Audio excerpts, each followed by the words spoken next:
알아두면 쓸데많은 로마사 이야기. 로마를 와신상담하게 만든 카우디움 협곡의 굴욕. 기원전 343에서 290년 로마의 제2차 팽창 정책은 3번의 삼리움 전쟁으로 이어졌습니다. 삼리움족은 무력에서는 결코 로마인에게 뒤지지 않았으나 세분화된 통치체제와 높은 외교기술 면에서는 결코 로마를 이기지 못했습니다. 세 차례의 전쟁으로 로마는 이탈리아 반도 중남부의 최강자인 삼리움족을 물리치고 풍요의 땅 캄파니아 평원을 손에 넣게 됩니다.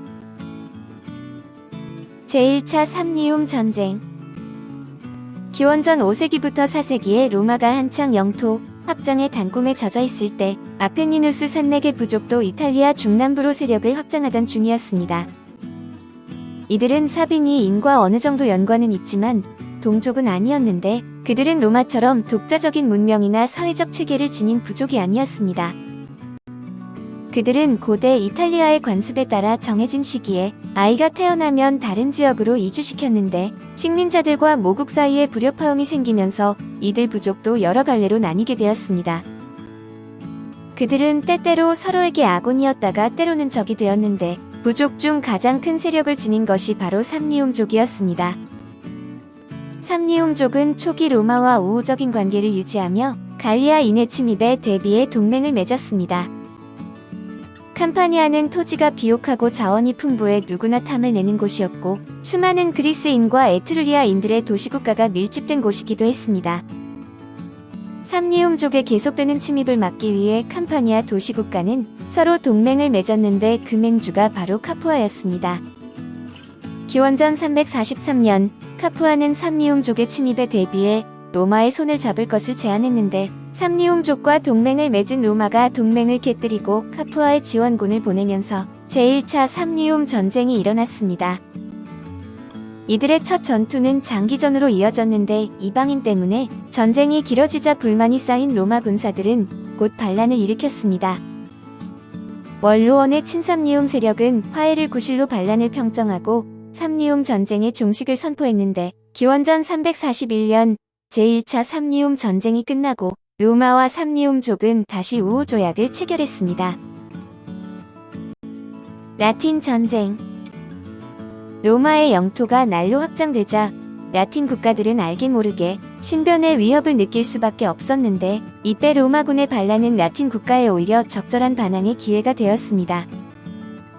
게다가 캄파니아와의 무역은 국가적으로도 굉장히 중요한 일이라 삼리움족의 침입을 뒷짐진 채 지켜보고만 있을 수는 없었습니다. 그래서 로마가 삼리움족과 동맹을 맺어 잠시 캄파니아에서 한눈을 파는 사이 라틴 국가들은 캄파니아인 볼스키인과 연합해 전투를 개시해 라틴 전쟁에 서막이 올랐습니다. 라틴 연합군은 로마로 사신 2명을 보내 정치적 평등을 요구했는데 그들의 평등이란 두 집정관 중 1명을 반드시 라틴인에서 선출하고 라틴인이 원로원 의원석의 절반을 점유하는 것이었습니다. 그 조건으로 라틴인은 로마를 라틴 동맹국의 맹주로 인정하겠노라 약속했지만 라틴 국가의 요구는 오히려 자존심 센 로마인의 비위를 건드리고 말았습니다. 한 이야기에 따르면 사신 1명이 이유 없이 갑자기 로마에서 죽었는데 로마인의 해명에도 라틴인은 트집을 잡아 캄파니아 그리고 과거의 숙적 볼스키와 연합해 로마의 전쟁을 선포했습니다.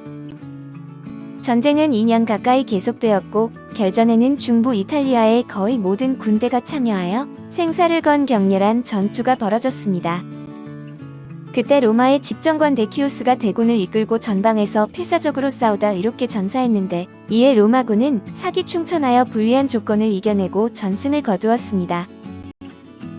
로마군은 승승장구로 추격해 2번의 전쟁에서 연승을 한 뒤 라틴인을 캄파니아에서 몰아냈는데 로마는 먼저 삼리움족과 손을 잡았습니다.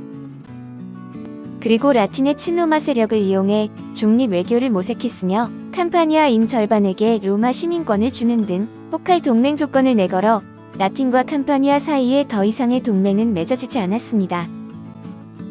대라틴 전쟁이 끝나자 로마인은 라틴 동맹을 해체하고 로마의 절대 권력 확립에 주력했는데 로마는 라틴 도시국가들이 임의로 동맹을 맺을 수 없도록 모든 국교에 관한 일을 로마에 보고토록 했습니다. 라틴의 5개 도시는 로마에 완전히 합병되었고 10개 도시는 상대적 독립을 유지한 대신 반드시 로마 군대에서 복무하고 로마인과 혼인 관계를 맺어야 했습니다. 라틴 전쟁의 승리로 로마는 마침내 라티움의 패권을 확립했고 걱정을 한시름 내려놓은 로마는 슬슬 다시 삼리움족에게로 눈길을 돌렸습니다. 제2차 삼리움 전쟁. 기원전 327년에 네아폴리스의 그리스인이 로마의 캄파니아 통치에 반발하고 일어나자 원로원은 사절을 보내 그리스인에게 강력하게 대응했지만 돌아온 것은 그리스인의 거센 반항과 모욕이었습니다. 그런데 이때 삼리움이 네아폴리스로 지원군을 보낸 사실이 드러나자 로마는 동맹 위반 행동이라 항의했지만 삼리움은 오히려 로마가 식민지를 세운 것이 먼저 동맹을 깬 것이라고 주장했습니다. 23년에 걸친 제2차 삼리움 전쟁은 이렇게 시작되었는데 리키니우스의 기록에 의하면 로마는 네아폴리스를 점령한 뒤 몇 번 삼리움족을 물리쳤고 삼리움족이 화해를 요청했으나 받아들이지 않았답니다. 기원전 321년 로마는 아페니누스를 거쳐 풀리아로 들어가 삼리움족에 포위당한 루카니아를 원조하기 위해 임한 대군을 카푸아에서 출병시켰습니다. 그런데 삼리움족은 로마와는 전혀 다른 산악 민족에게 유리한 게릴라 전술을 사용해 로마 대군이 카우디움 근처 좁은 산길을 지나가자 매복해 있던 삼리움족 군대가 그들의 앞을 막아섰습니다. 카우디움 협곡은 출입구가 모두 좁고 험한 데다 가파른 절벽으로 둘러싸여 있어 삼리움족이 고지에서 로마군의 마구 화살을 쏘아댔고 로마군은 화살비를 피해 도망칠 길을 찾을 수가 없었습니다. 게다가 군량마저 떨어지자 로마 집정관은 결국 2만 명의 목숨을 살리기 위해 항복을 선언했는데 이렇게 많은 수의 대군을 이끌고 항복한 것은 로마에 처음 있는 일이었습니다. 삼리움족의 장수 폰티우스는 투항한 졸병들을 어떻게 처리할지 잠시 고민에 빠졌는데 평소 그의 부친은 그에게 2가지 당부를 했었습니다. 그것은 로마인들은 굴욕 없이 관대하게 살려주거나 아예 한 명도 남기지 말고 죽여버려야지 어중간한 조치를 취해선 안 된다는 것이었습니다. 하지만 폰티우스는 많은 포로를 다 죽일 수도 없고 그렇다고 순순히 살려줄 수가 없었는데 그동안 로마인이 삼리움인의 저지른 짓을 생각하면 그대로 복수하고 싶은 심정이었습니다. 폰티우스는 로마군에게 삼리움 침략을 포기하고 삼리움 땅으로 로마인 식민을 금지한다는 협약을 강요했고 협약의 조건으로 로마 기병 600명을 볼모로 삼았습니다. 협약을 맺은 사람은 삼리움족의 폰티우스와 로마 집정관 2명, 재무관 2명, 군사령관 4명과 백부장 12명으로 이들이 당시 협곡에서 살아남은 로마 군관의 전부였습니다. 삼리움족은 바리케이드 한쪽을 열어 양쪽에 긴 창을 꽂은 후 위에 창 하나를 가로로 놓아 일종의 형틀을 만들었고 로마군에게 갑옷과 투구, 무기를 버리고 한 명씩 머리를 숙여 그 아래를 지나게 했습니다. 이 소식이 로마에 전해지자 로마인들은 너무나 큰 충격에 휩싸였는데 전사로서 부끄럽기 짝이 없는 불명예스러운 굴욕에 원로원은 협약을 인정할 수 없다며 펄쩍 뛰었습니다. 그들은 로마군의 굴욕을 되갚아 주기까지 1년 동안 로마 내 모든 축제와 행사, 결혼식을 금지했는데 카우디움 협곡 사건은 로마군의 무장 강화와 병력 확충, 전술 개선의 계기가 되었습니다. 로마는 2개 군단을 4개로 늘리고 각 군단에 4,200명을 배치했고 2개 백인대를 하나의 중대로 합한 정예 부대를 조직하고 로마의 동맹국에도 이와 같은 수의 군대를 소집했습니다. 기원전 312년에 감찰관 아피우스 클라우디우스는 아피아 가도를 건설했는데 이 가도는 로마에서 라티움 연해의 타라키나로 여기에서 해안을 따라 동남쪽 카푸아까지 곧게 뻗어 있었습니다. 남이탈리아로 평탄하게 뚫린 도로가 건설되면서 로마군은 행군에 더욱 박차를 가할 수 있었는데 이후 삼리움인은 캄파니아와 에트루리아의 도시들을 선동해 로마에 대항했지만 번번이 제압당했습니다. 로마는 그렇게 다시 캄파니아를 손에 넣고 북쪽과 아펜니누스, 산맥 중부의 여러 도시와 동맹을 맺어 로마가 삼면으로 삼리움족을 포위하는 형세가 되었습니다. 기원전 304년 위기에 빠진 삼리움족이 로마의 강화를 요청해 오자 전쟁에 지친 로마도 흔쾌히 수락해 로마와 새로운 평화 조약을 맺으면서 삼리움족은 계속해서 독립을 유지해 나갔습니다. 제3차 삼리움 전쟁. 그러나 로마와 삼리움족의 평화는 6년밖에 가지 않았는데 이 기간에 로마는 캄파니아, 중아펜니누스, 풀리아 지역에 새로이 세력을 굳히느라 삼리움족을 다스릴 겨를이 없었습니다. 삼리움족은 로마와의 전쟁으로 손실된 전력을 충당하고자 계속 루카니아인과 동맹을 시도했지만 루카니아가 계속해서 거부하자 삼리움족은 결국 전쟁을 감행했습니다. 기원전 298년 삼리움족의 위협에 더 이상 버틸 힘이 없던 루카니아는 적군의 적인 로마의 손을 내밀었고 로마가 루카니아의 손을 잡으면서 삼리움족과의 전쟁은 다시 시작되었습니다. 이렇게 해서 제3차 삼리움 전쟁이 발발하게 되었는데 삼리움의 명장 에그나티우스는 게릴라 전술 대신 로마가 아펜니누스 산맥에 세운 식민지를 지나 갈리아인이 점거한 아드리아의 연안에 이르렀습니다. 그는 인력과 말을 보충하고 갑부락을 선동하여 연합전을 준비해 순식간에 이탈리아 중부와 북부의 여러 세력이 한데 모였습니다. 그중 에트루리아, 갈리아 움브리아도 반란에 가담하면서 로마는 그야말로 사면초가에 처했는데 당시 로마의 집정관은 스키피오 바르바투스였습니다. 스키피오 가문을 빛낸 바르바투스는 움브리아의 카메리움까지 에그나티우스를 추격하다 매복해 있던 삼리움과 갈리아 연합군에게 잡혀 전군이 몰살당하는 비극을 맞이했습니다. 로마 원로원은 긴급 동원령을 발표했는데 16에서 45세까지의 시민병 외에 퇴역한 군인, 해방 노예 등 4만 병력을 소집했습니다.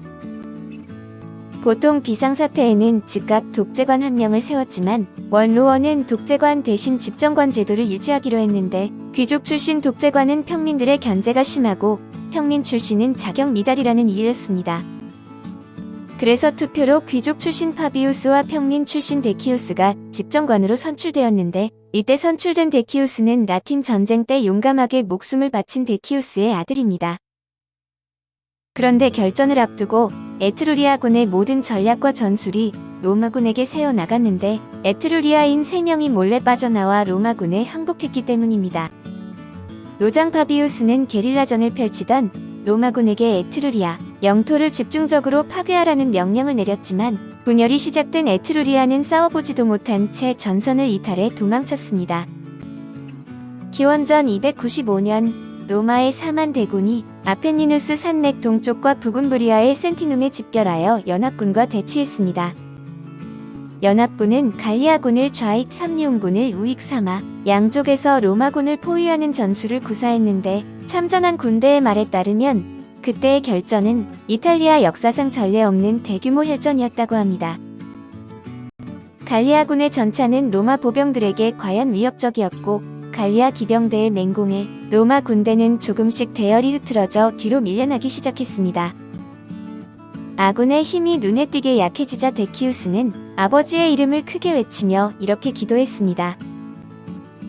로마의 승리를 안겨주시면 기꺼이 제 목숨을 바치겠습니다. 그는 한치의 두려움도 없이 적진 속으로 뛰어들었고 도망치던 병사들도 데키우스의 용기에 부끄러움을 느껴 죽을 기세로 달려들자 전세는 기적처럼 역전되었습니다. 데키우스는 그렇게 장렬하게 전사했고 노장 파비우스는 캄파니아 동맹군의 기병대와 함께 삼리움 대군을 포위하는 데 성공했습니다. 삼리움족의 사령관은 전사했고 적군은 뒤도 돌아보지 않고 후퇴했는데 위기를 극복하고 얻어낸 로마의 값진 승리였습니다. 삼리움 연합군의 반로마 동맹은 이 패배로 완전히 깨져버렸고 움브리아인은 투항했고 갈리아인은 추방당했으며 에트루리아의 여러 도시는 로마와 손을 잡았습니다. 기원전 290년 세력이 한풀 꺾인 삼리움족도 마침내 로마에 무릎을 꿇었는데 일부 영토를 내놓고 먼저 동맹을 제안해 온 것입니다. 로마는 이들을 감시하기 위해 산 한가운데 식민지를 건설했는데 로마가 삼리움과 합병하면서 영토는 아드리아해까지 확대되었고 삼리움족과 북방민족의 연결 통로는 철저하게 차단되었습니다. 피로스의 승리로 이어집니다.